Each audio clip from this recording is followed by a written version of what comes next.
When you fantasize about winning the $1.5 billion lottery, and I know y'all did because I did, what was the first thing you thought about? Was it an item like a car, a house, a boat? Was it a big vacation you wanted to take? Maybe give some to charity, maybe all three. Or you're one of those super creative people that thought, you know, I really don't like Bill at work. I'm going to pay him to walk around the office in his underwear just to humiliate him. All those are valuable ways to spend your money. But today, we're going to talk about collecting moments, not things, experiences. So by the end of this speech, you're going to be convinced that experiences are the way to spend your resources. We're going to talk about companies who use experiences in their marketing. We're going to talk about the benefits of experiences, and then we'll also talk about moments in time. These companies market experiences. For you Apple users, I know this is going to be controversial, but it's really just a computer and a cell phone, okay? But Apple users don't feel that way. They're very, very passionate about that product. Disney World, the same thing. It is just a theme park, but it markets to the experience.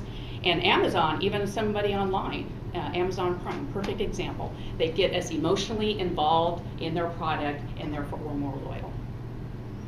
So let's talk about the benefits of experiences. There's a lot of things on the screen that might be hard to see, so let me highlight some of the things. The biggest benefit of experiences is the planning of it. So if you are going on a big vacation, a camping trip, something you're planning for, you do research, you talk to people who have done it before, you coordinate calendars with the people you go with, and all this planning gets our emotions involved in it, and you look forward to it, and you can't wait for it to happen. And then afterwards, and it's positive, right? They're positive experiences, or you've challenged yourself, and they stick with us. And then what happens after that, then you get to tell your stories, right? And that's really the good part.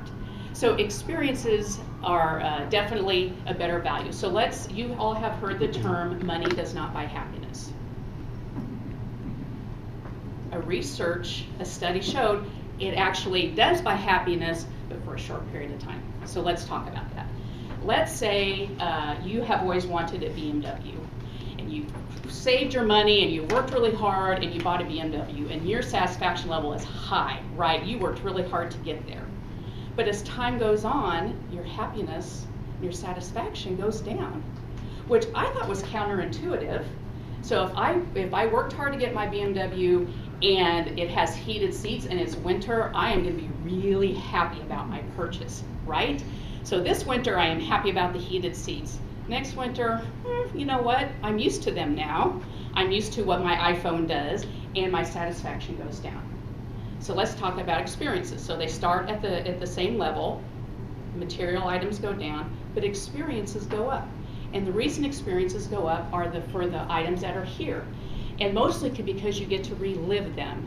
And I will tell you, people don't mind hearing about your new car, but at a certain point they're tired of hearing about it. But your experiences, people love to talk about their experiences. So you're constantly engaged with people, instantly rises your level in your experience. Bucket lists, perfect example of experiences, right? So here's some suggestions or some items that are examples. So Karen, maybe you and Sunny can ride across country together, right? On your motorcycle. Drive a race car, visit all 7 continents, put your feet in the ocean. Everyone has their item for a bucket list. But these are a perfect example of experiences. You may have a material thing here or there, but they're mostly about experiences. So the one in red that says experience something intriguing, I'm going to share a story with you. My family and I went to the World Series parade in November. Talk about an experience. You've probably seen many versions of this picture, but right here is where the media people were, the TV people, and we were right by this tree. So we were down in the midst of what this was. And with many experiences, you have highs and lows. That's just going to happen. And the low for this experience was there was an estimated 800,000 people there. And just the logistics of getting around and all of that, very low in some points. But you know what the high was? That there were 800,000 people there. Do you know why? Can you imagine the moment when you hear this many people chant, "Let's go Royals! Let's go Royals!" I can't even describe it. There are no words. The sense of unity, the positivity, it's etched in my memory forever. So we've talked about companies who use experiences to market. We've talked about the benefit of experiences, your bucket list, how you can look at those and see what you want to do. And next we're going to talk about our third category, which is a moment in time. That's what I call it. And these are my favorite because you can't plan them. You can't buy them. It's just something that happens. And I really see these as a small gift that are offered to us. But the trick is recognizing when they happen. This is Clifford. Clifford and I have had lunch together for the past 15 years. His previous owner gave him his name. If you look on the back, it says Clifford in big white letters on the back. And I bought him at a thrift store for 50 cents. I bought him because he reminded me of my grandfather. And what's interesting about Clifford, as I said, I've had him for 15 years. And I've worked at the same place for that long, I still have people come up and talk to me about Clifford. They'll see him in the refrigerator and wonder, I wonder who has that lunchbox, or they'll see me carrying him. And people will come up and just tell me very personal stories. And when they talk to me, their faces just light up, and they just love to share about this lunchbox.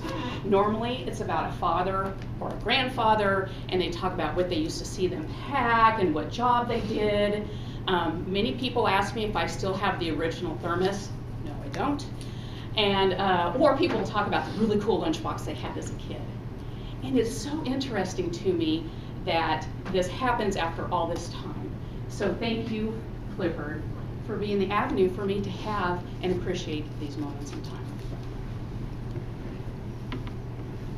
Have I convinced you that experiences are a better way to use your resources? Yes, don't get me wrong, that new iPhone that you bought, that new BMW, you are going to be excited.